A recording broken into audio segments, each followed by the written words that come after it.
And evil is in the professed camp of the Lord, so gross in its impudence that the most short-sighted can hardly fail to notice it during the past few years.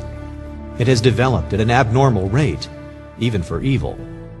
It has worked like leaven until the whole lump ferments. The devil has seldom done a cleverer thing than hinting to the church that part of their mission is to provide entertainment for the people with a view to winning them.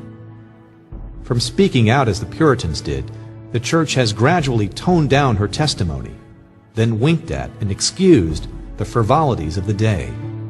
Then she tolerated them in her borders.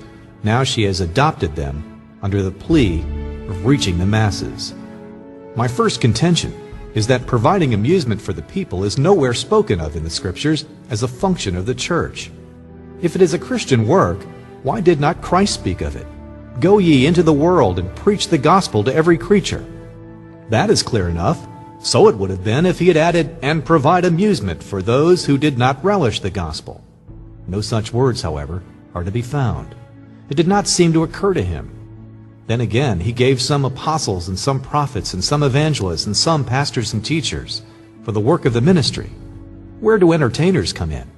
The Holy Spirit is silent concerning them. Were the prophets persecuted because they amused the people or because they refused? The concert has no martyr role.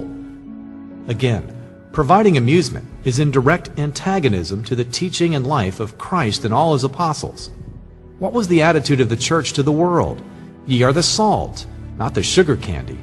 Something the world will spit out, not something it would like to swallow.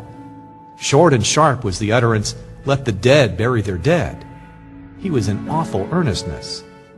Had Christ introduced more of the bright and pleasant elements into his mission, he would have been more popular when they drew back from him because of the searching nature of his teaching. I did not hear him say, run after these people, Peter, and tell them we will have a different style of service tomorrow, something short and attractive with little preaching. We will have a pleasant evening for the people. Tell them they will be sure to enjoy it. Be quick, Peter, we must get the people somehow. Jesus pitied sinners and sighed and wept over them, but never sought to amuse them. In vain will the epistles be searched to find any trace of this gospel of amusement.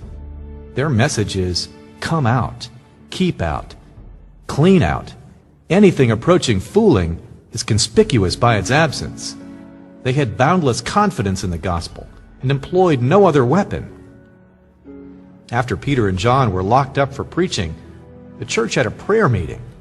But they did not pray, Lord, grant unto thy servants that by a wise and discriminating use of innocent recreation we may show these people how happy we are. If they ceased not from preaching Christ, they had not time for arranging entertainments. Scattered by persecution, they went everywhere preaching the gospel. They turned the world upside down. That is the only difference. Lord, clear the church of all the rot and rubbish the devil has imposed on her, and bring us back to apostolic methods.